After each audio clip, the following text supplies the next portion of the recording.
Go, man. How are you, man? Good. This is my buddy Mitch. Hey, Mitch. Hey. Justin, good to meet you, man. Nice to meet you. How are things, man? Things are going really well, man. How about you?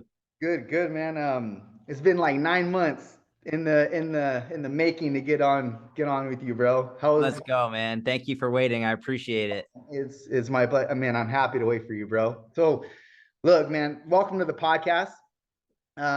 This is called Straight from the Chest podcast, and I really like to get into people's stories, their backgrounds. I know that I know what you're doing right now, and I know what you do in fitness, and I mean, obviously, I love it. I love the message you promulgate, and I love what you're doing, and I love that you're on all levels. You try not to make fitness that comprehensive and that rigid, for lack of a better word. And but apart from that, and I want to get into that later on, but I really want to know kind of the background of you. What got you into fitness? What started this whole thing for you, man? Yeah, man. So first and foremost, thank you. I appreciate the kind words. It means a lot. Um, it started from wrestling. So I started wrestling at a really young age. So I'm a short dude. I come from a very short family, and my mom didn't want my brother and I to get picked on. So I remember when I was like 8 years old, my mom walked in the living room and she was like, "All right, I'm putting you two in wrestling." And at 8 years old, the only wrestling that I knew of was like WWF style wrestling. And so I remember looking at her being like, "You want me to hit someone with a chair?" And she was like, "No, you idiot, like Olympic style wrestling." And I was like, "I don't know what the fuck that is, but okay." And so she put us into it and I fell in love with it. Like I just absolutely loved it. And I was fortunate because I was good at it. I was not good in school ever. I was in special education, but athletics or I was always more naturally gifted with. So I started wrestling at 8 years old. By the time I got to high school, I ended up making varsity as a freshman. So I beat a junior out for the varsity spot. But I was going up against kids who were much older than me. So I was a freshman going up against kids who were like 16, 17, 18, and I was 14. So I was good from a technique perspective and I was good from an endurance perspective, but my strength was not where it needed to be in order to be very competitive, especially my freshman year. So I remember I reached out to a gym a couple towns over from me. I was living in a suburb of Boston, Massachusetts. And I was just like, "Listen, I'll take the trash out. I'll clean the floor. Just like, let me do anything. I just want to come and learn from you." And I was super fortunate because number one, they took me under their wing. And number two is they were very science-based. It was a really science-based gym. And that was it, man. Once I was there, 14 years old, I worked there all through high school. And I knew from that moment, like I wanted to be in the fitness industry. And I haven't had another job since. That you're fortunate, to say the least, to find Yeah. something that you love that young, because most men, man, they don't know what they want to do until they're like in their 30s. Yeah. And 100%. for me, it was is that some unicorn blood? Yes, it is. Exactly. So for most people, for myself, I didn't really realize that I wanted to be a trainer until I started my first bodybuilding competition, and then I started to get uh, pick up people in the gym that wanted my advice on things, and then I realized, oh, I kind of like giving tutorials. I kind of like showing people the things that come. Like for you and I, it's just fun, like easy, fundamental, rudimentary knowledge, and we just like it's easy for us to tell somebody how to do something or show people how to do something or say give somebody a golden nugget in terms of a piece of advice. For you and I, it's kind of autonomous what we do every day. We drink our protein shakes or whatever. We go to the gym, we wake up a certain time, we have a certain sleep hygiene, etc. For most people, that's not fundamental knowledge. They don't know how to navigate this course. So that showed me that I really like to do this. And then that's the thing that kind of prompted the whole fitness journey for me. But I didn't find that until I was like 30 something, man. And or like 20, Yeah. 27, actually like 27. And so it's I mean, obviously it's inspirational that you found that at 14. And even more so, which I don't think that people nowadays are willing to do what you did at 14 and not get paid, and to kind of go into something like an apprenticeship, or to some degree, because the reward was the knowledge. The reward was you acquiring a skill set that could take you far in your life, man. And you realize that from an early age. And I mean, just coincidentally, it was something that you love to do. And I wish that more people found that, and that they stopped not stop doing things that they didn't love to do, because we all have to do things we don't like to do. But at the same time, they didn't absolve themselves of that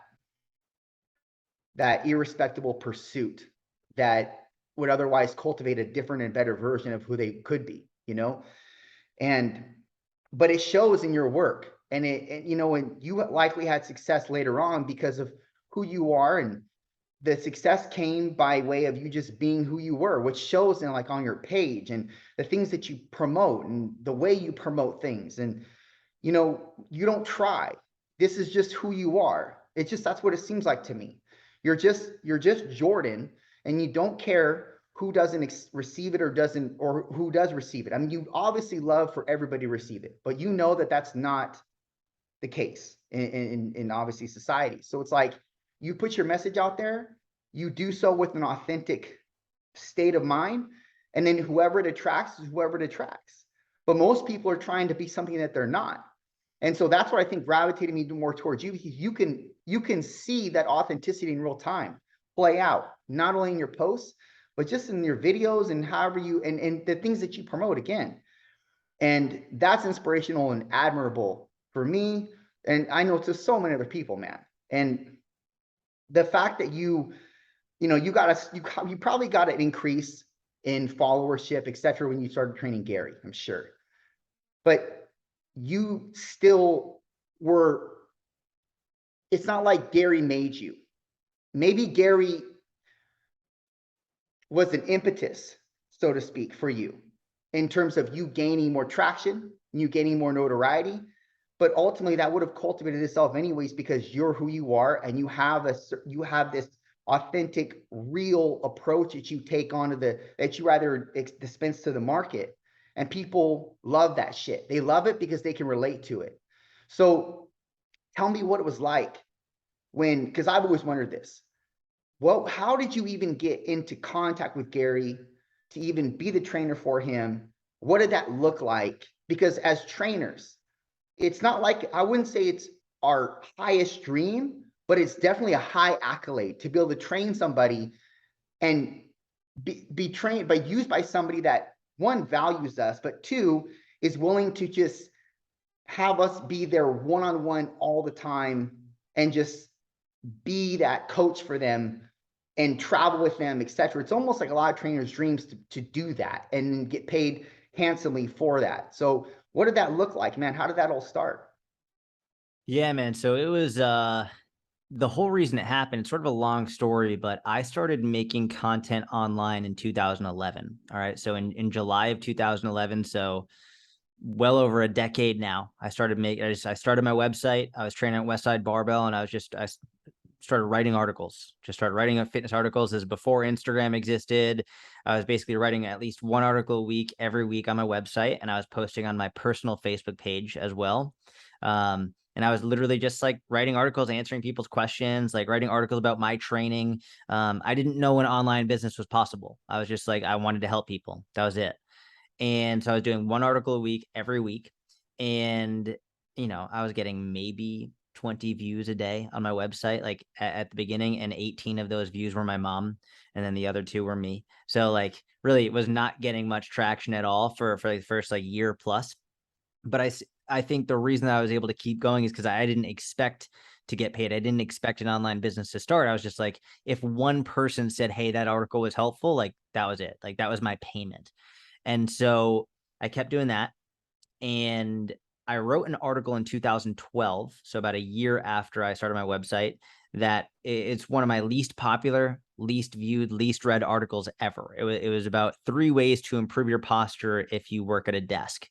So I thought it was a great article, but no one else did. Like no one liked it. No one really read it. There was one person who commented on that article, and especially at that point in my career, I replied to every single comment, like every single one. And I didn't know who this person was. I had no idea who he was, where he was from, nothing about him. I just knew he commented and he asked a question and I replied. That was it. End of story. No other contact with this person. Again, I had no idea who it was. I didn't even think really twice about it. Someone commented, I replied. That was it. This is in 2012. It turns out the guy who commented at that time, he was an accountant living in Chicago. he was very tired of his career as an accountant. So he was like, you know what? I want to be a personal trainer. He left Chicago, moved to New York for an internship. And through this internship, he met Gary Vaynerchuk, and he ended up becoming Gary Vaynerchuk's first personal trainer. His name is Mike Vacanti, who is now one of my best friends, and I have a business with him. But he became Gary's first personal trainer, and then he coached Gary for 2 years straight. And then after his 2 years with Gary were up, Gary said, all right, well, who's going to coach me next? And Mike said, I think I know a guy. And I was living in Israel at the time. So Mike reached out to me. And keep in mind, at this point, I have no idea that Mike is the guy that commented on this article in 2012. I have no clue.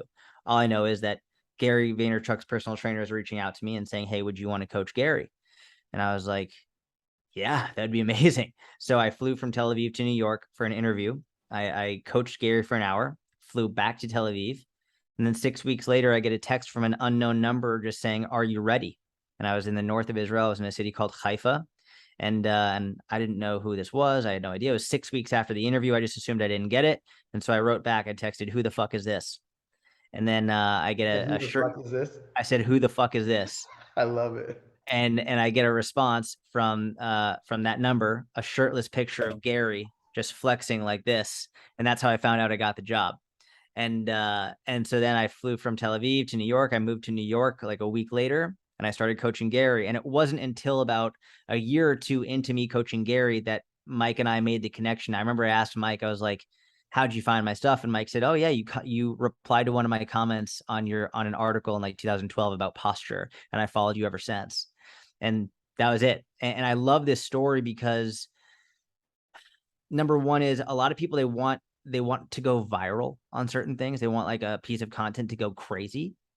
And they don't realize that you don't need to have a viral piece of content in order to help people. Like all you need is just one person, just that one person. And this article, not only did it not go viral, this is one of my least popular, least read articles ever. It was just like one of many that just happened to be seen by the right person, happened to be commented on, and I replied. And that was it. And then 5 years later, it really benefited me, and it helped me become Gary Vaynerchuk's coach. And the other thing is sort of like you were saying, like you assumed that, Gary was the reason why I started my online stuff. Like Gary only found me because of my online stuff. I had my whole business starting in 2011. I didn't start coaching Gary until 2016. So it's a lot of people assume that Gary's the reason I started doing online stuff. I was doing online stuff for years before I even started with Gary. He inspired me to change the intensity with which I approach my online content in terms of being more consistent and really like changing, going from, because I went into email marketing, and he really inspired me to really go hard on Instagram. But I've been making content for over 10 years now. So the only reason Gary found me is through my online content, which I also love, because that's Gary's whole thesis. He's like, you never know which piece of content's going to change your life forever. And that was the truth. Like a piece of content that next to nobody saw, nobody read, changed my life forever just because the right person saw it at the right time and I replied. So I guess I should, I guess I should have corrected myself. When I had mentioned Gary, I thought, that's essentially how I found you, I guess, was through Gary. And then I found, I started following you from Gary, and I started seeing your posts, etc. That was, probably in, I don't know, man, 2018, maybe Yep. 2019. But excuse me, I remember I remember latching on to you because of the way that you distributed your content and kind of how you taught, how you spoke, and what you spoke about, and you weren't orthodox.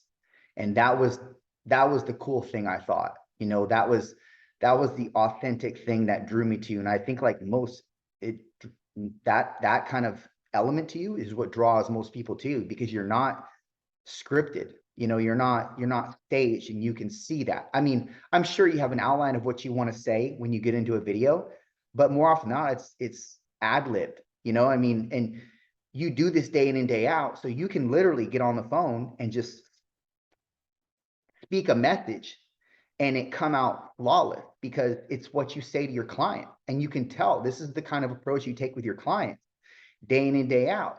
And it's not something it's not a facade you put on any day. It's just who you are authentically, man. And, I think moreover anything, that is the thing that draws, at least that's what drew me to you. Thank you, And man. Thank you. that's a dying element in people. Everybody feels like they have to put on some type of way to be marketable or to penetrate the masses. And the thing is that you don't want to penetrate the masses. You say that kind of in your own way, but you don't, even if you don't say it directly, it shows in your message. I mean, you talk a lot about, like, you make little jokes about, I think it's referring to like Harry Potter and stuff like that. And like, who else does that? No one else does that. And I think, that. And so I think, and that kind of sets you apart from the rest. The fact that you have that character to you, man. And then on top of that, if we're talking about characters, you have a character that you have, like these different characters you play in your videos that, like the Karens, or just that client that you don't get along with, that client that says, it's carbs going to make me fat, this, that, and the other. And you have a great way of illustrating what really happens in real time for trainers and how they conversate with their clients and what questions are asked and what myths are out there and how people are afraid of this, that, and the third. You have a good way of kind of breaking that down. And I guess that's another question I had. What was the impetus to have you say, you know what, I'm going to talk about this sort of thing, these myths. I'm going to make fun of them, because not make fun of myths, but rather poke fun in a light way about these myths and do the Karens of the world and imitate them. And what was like the impetus behind that? Was that just something that you just thought of one day? You're just like, I'm just going to be silly, Yeah, so it's a great question. There's a lot behind it, but first and foremost, I've been making content for a long time. And when I first started making content, I was very serious. I was super serious about it. And I wanted people to take me seriously and be a professional. And after a certain amount of time, it just gets draining. Like, I don't want to be professional all the time. Like, I want to speak like I'm speaking to my buddies and speak like I actually really talk. Like, when you go in for a job interview, right? And you go for the job interview, you meet the person, you're like, oh, hey, yeah, nice. It's wonderful to meet you. What an honor. Da, da, da, da.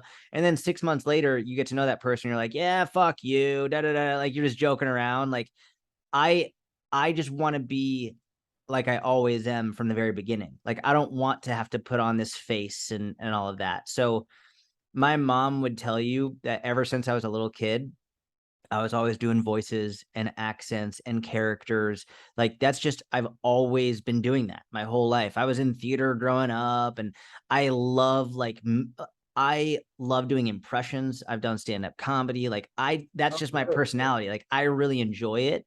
And so I realized if I really wanted to get people to pay attention, being serious wasn't the way to do it. Because if people really wanted to sit down and hear a lecture about health and fitness, they would have went to school for it. Like, this would have been their career. These people, they don't want to hear a serious lecture about the Krebs cycle. They just want to know, how the fuck do I lose fat? That's it. And they want to be entertained while they learn. So I was like, you know what? Fuck it. I remember the first wig that I got. I was living in New York City. I was coaching Gary, and New York is a different kind of place. Like, New York, there's no city like New York. So I was living in the West Village, and right around the corner from my apartment was a sex shop. They had everything. They had the handcuffs and the toys and all that stuff. And in the window, they had these wigs. And I was like, oh my God, I should get the wig. And I was, at this point in time, I think it was 2017, there was so much going on about celery juice. Celery juice was like the huge fad at that time. And I had just gotten in a big argument with this guy named Medical Medium, da da da da. So I was like, you know what? I am going to wear this wig and make a video about celery juice. And it blew up. People thought it was the funniest thing they'd ever seen. And I was like, That's it. Cool. I'm gonna get more wigs. And literally, like right before this podcast, I was cleaning the wigs off my desk. Like I've got 4 or 5 wigs in the closet. I've got different characters now. I've got these like fake cigarettes here, like that I can use different things. I've got all these props just because it's very easy to make a boring video more entertaining with a simple prop. Just one thing that is out of the norm. And it's one of those things where when you're hanging out with your friends, you're screwing around, you're making jokes, you're mocking people. And that's when people log on to Instagram, I want them to think of me as their friend. It's like, oh, like I want them to be like, oh, he's funny, or like, oh, he's just having a good time. No one wants to go to a party and be with the one person, the whole party is just like so serious. And all they do is talk about like all like the terrible things. And just like, oh, I'm gonna have a lecture about this. Like, no, they want to be with the person who is just fun and relaxed and also maybe passionate and educational, but entertaining. So that's what I try and bring to my content. Is that the same kind of dynamic that you produce with your clients when you're like, do you still do one-on-one clients right now? I don't do one-on-ones anymore. I did for many, many years. Now it's just the inner circle, my membership. But I mean, in those videos, I'm wearing the wigs as well and doing all that. But with one-on-one clients, I would do that all the time. And I found out with one-on-one coaching, one of the issues with one-on-one online coaching, when it's all via email, is you lose some of the tone. It's hard to get tone across. So the vast majority of my communication is they would email me and I would voice memo them back. Mm, And I'd voice and I could do like I could do that's voices, far like better. That's it's far better. way, way, way better. Agree. And I would always say I didn't let them voice memo me back for a couple reasons. Number one is I wanted a written log of what they said that I could always go back to. Super, super important because maybe one day they say, "Oh yeah, I'm super happy, I'm making progress," da da da da da, and then 2 days later they're like, "I don't know why I'm stuck."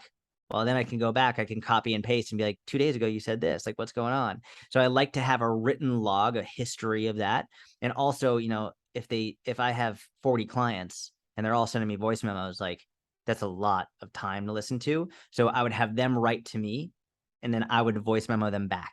And then it would create this like, oh, I can hear his voice. And they also know, even though I would never have someone pretend to be me via email, I think some people might just like, I wonder if I'm really speaking with him. So when they hear my voice, they know like, oh, Mm. this is really him. Like he's messaging me right now, which creates a much stronger bond. What do you feel is the biggest hurdle for people that sign up with you, man? I mean, I know it's going to look different from person to person based on the goals that they have or their fitness history experience. But what do you feel is the biggest, I guess the most,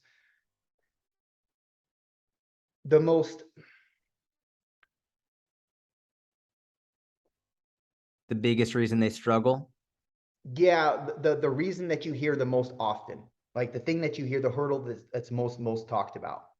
So it's funny. The hurdle that most people have is not one that they talk about. It's not one that they articulate, but it's one that I know, just from their habits and from what I see going on. It's the biggest hurdle is their lack of belief in their ability to succeed. And the word for this is self-efficacy. They don't have much self-efficacy. They don't actually believe, gun to head, they don't actually think it's going to work. They don't actually think and not because they don't believe in the system, they don't believe in themselves, Mm. right? They lack the confidence in themselves because they've tried and they've failed and they've tried and they've failed and they've tried and they've failed. And they think like, why is this time going to be any different?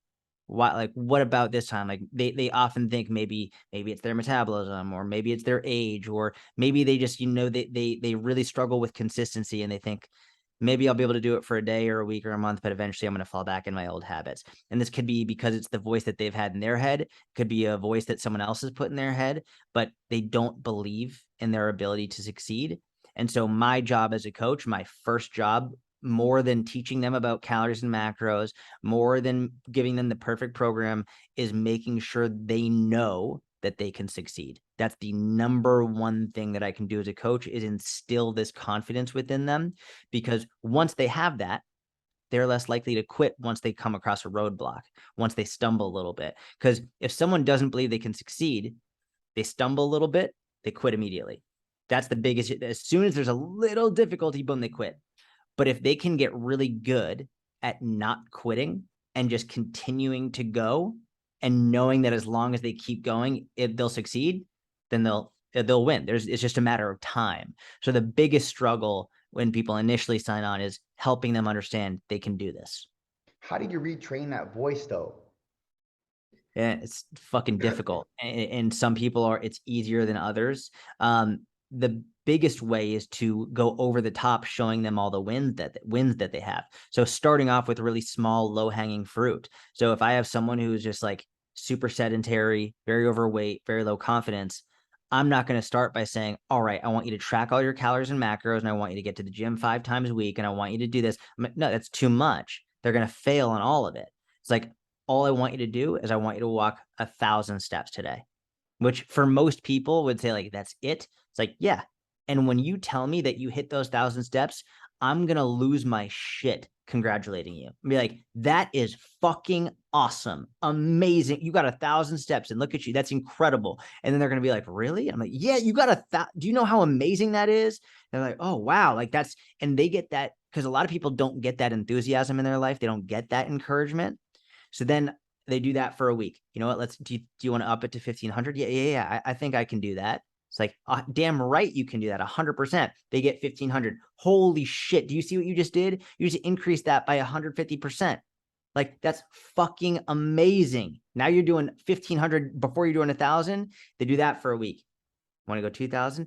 Let's go 2,000. I can do 2,000. Now they're telling themselves they can do it. And then from there, okay, cool. Like, let's talk about nutrition. Do you want to change anything with nutrition? Yeah, I think I could probably start eating a little bit more fruit. Awesome. Let's want to try for one piece of fruit a day. Yeah, let's do it. Now they're getting 2,000 steps and having a piece of fruit every day, and it's like it's only been a month. But if I tried to throw it all at them from day one, it would have been too much. So very incremental, slow progress. Well, going over the top to make sure they know they're fucking awesome that's how you really start to build confidence. So the praise aspect is super important then. Praise is everything. Everything. It's so important for people to know that they're amazing. They need to hear it because I think a lot of times people forget. People like it's really funny. If you look at psychology around marriages and spousal relationships, a lot of times couples will struggle. And when you talk to them, they'll say, well, they just don't do this. They don't do that. And they'll be like, so when they don't do something, you'll say something. But what about like when they do something you like? What about when they do something that you think is good? Like, for example, let's say your spouse hasn't been exercising or hasn't been taking care of their health. When you see them drinking water instead of a regular Coke, do you say anything? And they're like, well, no, because they should be doing that anyway. That's the fucking problem. You should go over the top with positive reinforcement for the behaviors that you want. Going over the top for positive reinforcement is way better than nitpicking on the negative reinforcement. So if you see someone have a glass of water, you make sure they know they're fucking awesome for drinking a glass of water. Like, that's amazing. I noticed that you're having that water. Well done.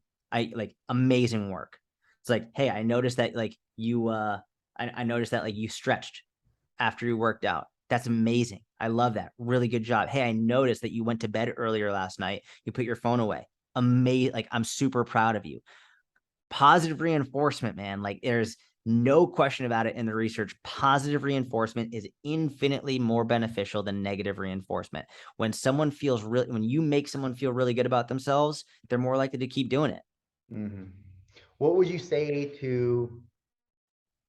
to somebody who says, I only respond well to shaming?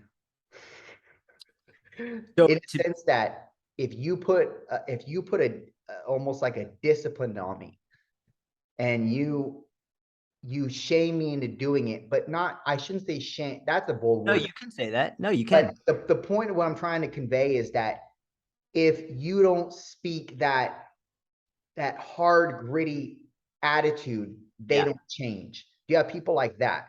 There are people like that. And based on the research, that's about 3% of people. So there are people who respond well to shame. but 97% of people do not respond well to shame. So and like, if we want to give it a little bit of leeway, I would maybe say 95% of people, but based on the research, an unbelievably small percentage of people respond well to shame and guilt, whereas the vast majority respond well to positive reinforcement. It's actually been really cool to watch the research around guilt and shaming develop over the last 5 to 7 years, because as I'm sure you know, our industry was sort of built on guilt and shame and like making sort of putting people down, like no pain, no gain, like fucking shut up, just get the work in. And that was doing way more harm than good. There are some people who it works really well with.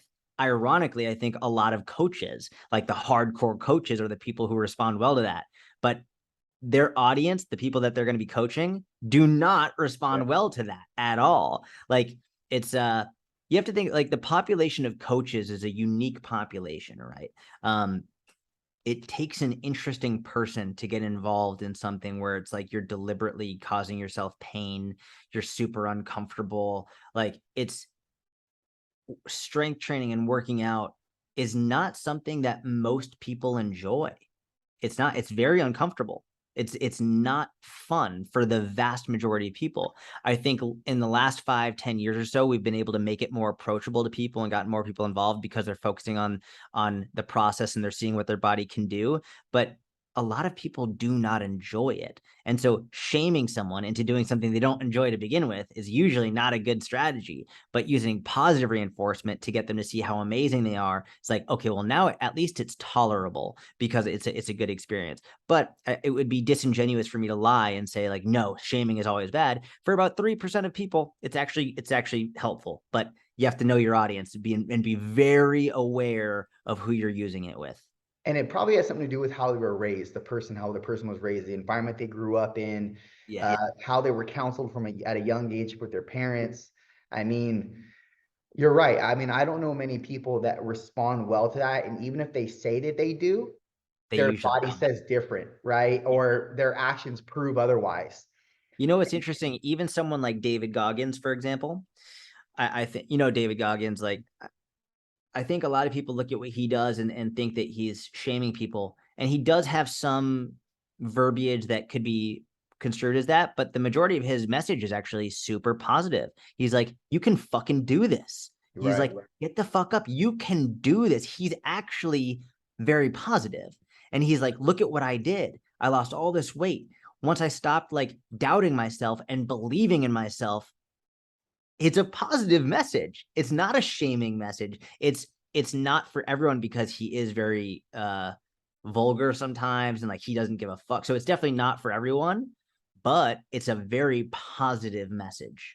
Well, people that listen to him, they just, instead of taking the meat and spitting out the bones, they choke on the bones and they allow the bones to be the thing that, drives the thought of, well, he's shaming me, or because he's this alpha male type of person and he's all shredded and he's very direct with his message. Oh, he must be shaming me. Like, they feel offended, but they're getting everything kind of misconstrued here, in the sense that they're losing sight of the meat that he's trying to deliver. And the Correct. meat is, you can do this. It's just Yes. your excuses are holding you back, period. You Yes. know, yeah, he's a character, man, but he's not. I say character, but in the sense that this is what he's created. He's Yeah. created this version of himself. And look, you wouldn't want to know the other version, because the other version was not a can-do type of inspiring person. And Yep.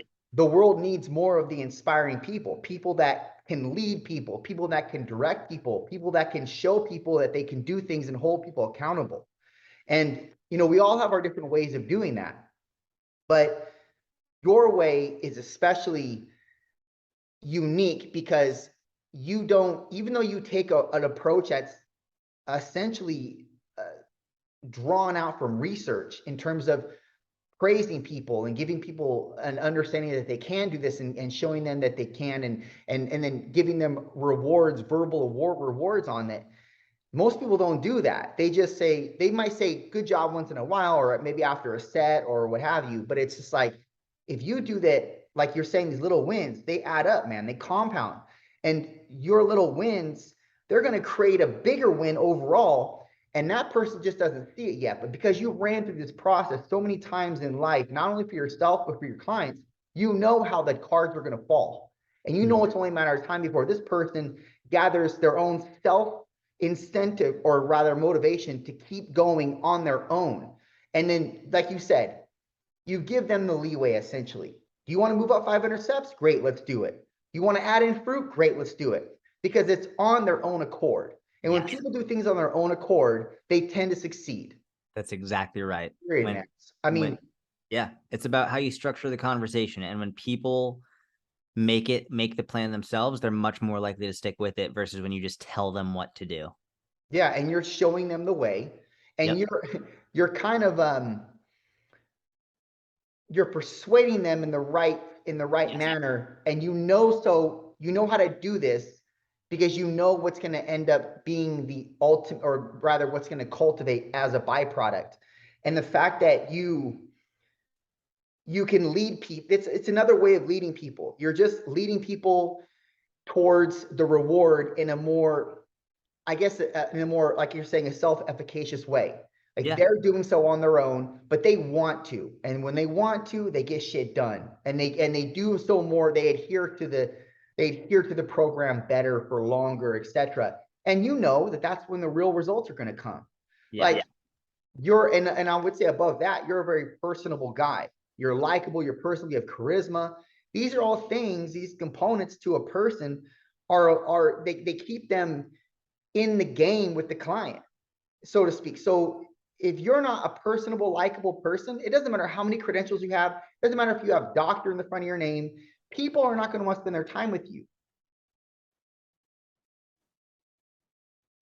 Hey, Jordan.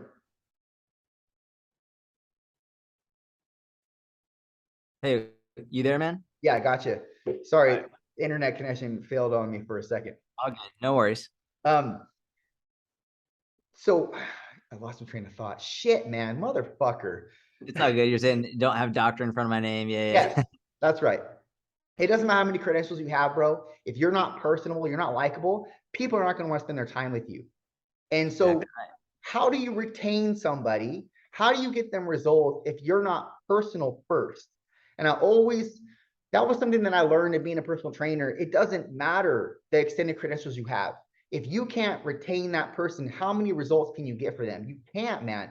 You have to be a person first. You have to be relatable first. You have to be on their level first. You have to be able to acquiesce to that person first, or else you're not going to be able to retain them, and you're not going to get real life results for them, man. And that's what you do. But you don't, I guess I had a question for you in the beginning. You train people one-on-one still, and you just do online, correct? Yeah, So correct. you don't train anybody in person anymore? Not anymore. Not anymore. I did it for like 10 years and then I just switched to fully online. Yeah, man. That's about that. Yeah, it's about the time I've been doing it for. But I have a personal training studio here in the town that I live.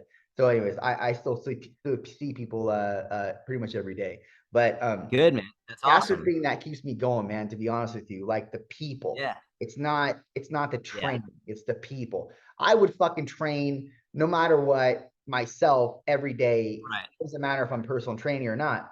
Um, but yeah, the people, like the interaction, that's what kept me going. It's not that I get to make money showing people how to deadlift and squat and row and press. It's the interactions, man. And I realized that when I got started with it. This is the thing that keeps me going. So your life has kind of taken a different course here. You have a new baby, brand new baby, 2022, right? Yes, sir. Yes, sir. Just like 10, 11 days old. Man, so how does life look for you right now? What's your daily life look like right now? Oh man. Um a lot less sleep. A lot less sleep. But I've been pulling back on work. I've been doing a lot less work.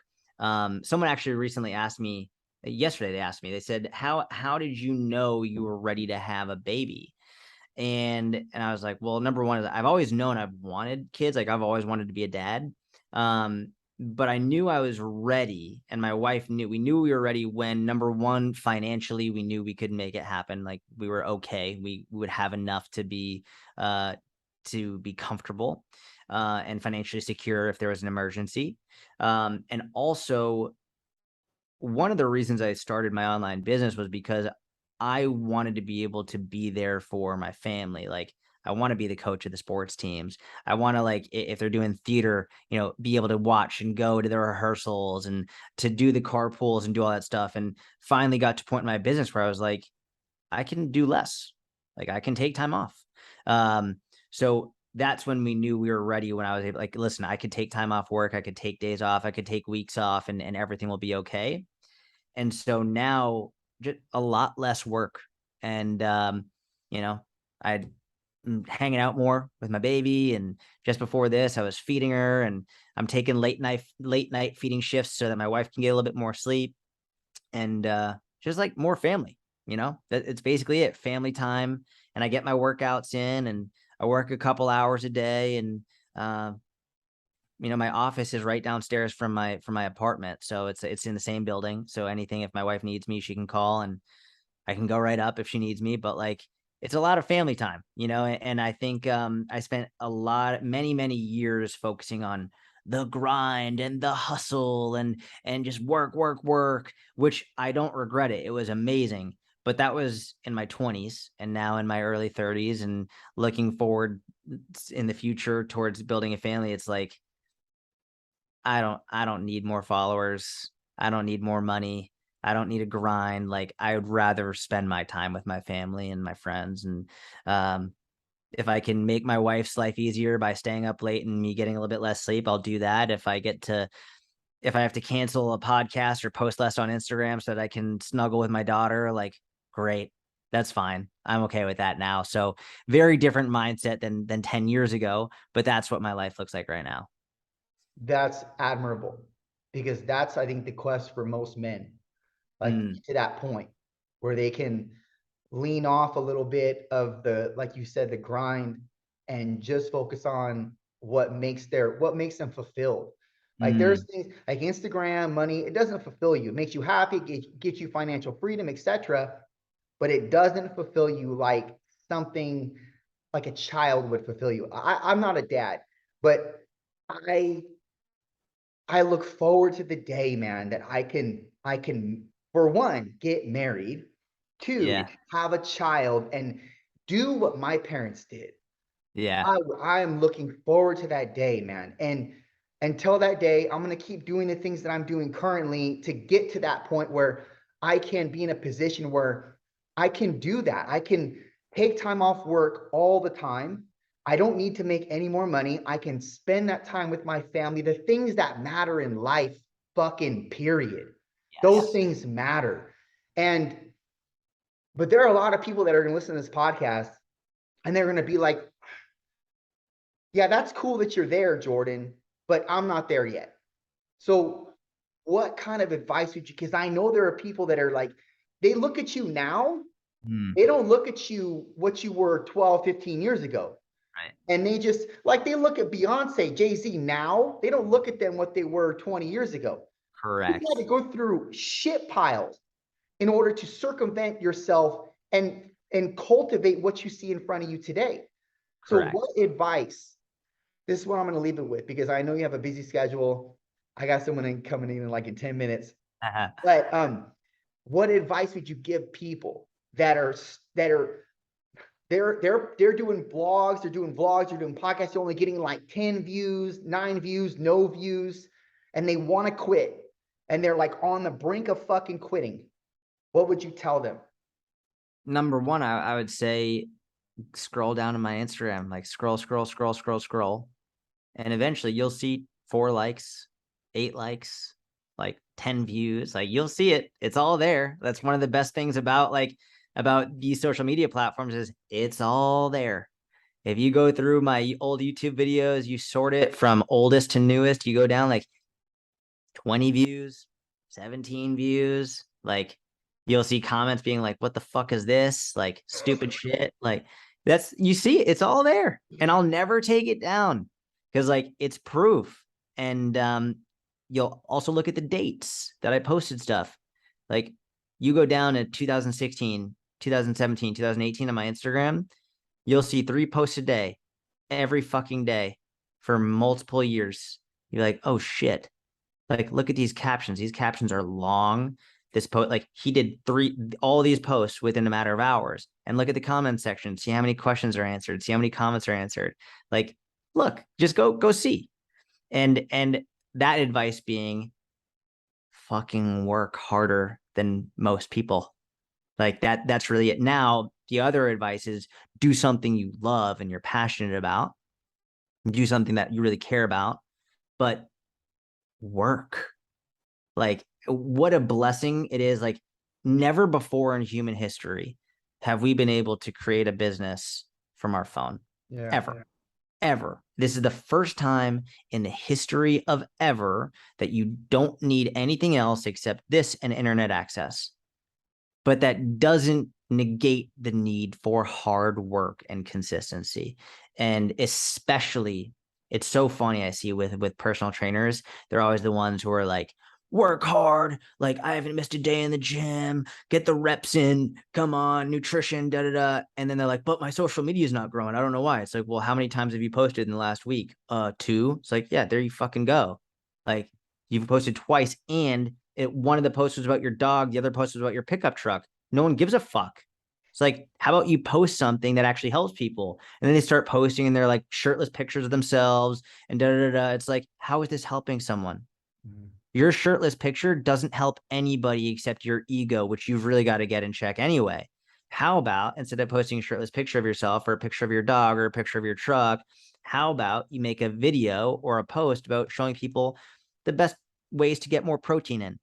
Or you make a video or a post or an infographic or a tweet about how to structure your workout program so that like if you're a busy mom of 2 kids and like you have like 2 jobs, how do you get workouts in 15 minutes a day? That's a great post. Instead of posting your biceps peak, no one gives a fuck. Work hard and help people consistently for years on end, and that's the best advice. I love it, man. And it's so simple, people won't put it into effect.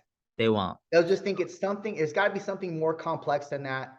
And they'll try to reinvent the fucking wheel, and they'll see that it doesn't work. And that once they end up, you know, absolving themselves of that type of, I don't know, ideology, and they go to more so what you're talking about, and just being real, authentic, posting what they want to post, but being consistent with it, they'll realize, oh shit, this works. And not only that, but there's going to be a reciprocity effect implemented as well, because when they post something, they're going to get that feedback coming in, because it's going to be a organic, authentic post. It's not going to be something that they try to do, which is where you live. That's the space you live in, the authentic space. And that is very, very relatable and penetrable to people, man. We need more people like you, bro. We need Thank more people like you on media that say the good and say the bad, and dispense with ways to help people and bust myth and all that good jazz, man. We need more people like you, bro. Thank you, Justin. I appreciate it, man. You're super nice. You're well spoken. It means a lot to me. Thank you so much. Thank you, Jordan. Hey, man, tell people how they can find you if they haven't yet found you. Yeah, just Google my name, Jordan Syatt, Syatt. I'm on Instagram, YouTube, everywhere. Google it, you'll find it. I love it, man. Hey, Jordan, thank you for your time, man. Thank you, man. I I appreciate appreciate you a it. lot. Thank you I'll so see you, much, bro. man. Have a Cool. good one. Later, bro.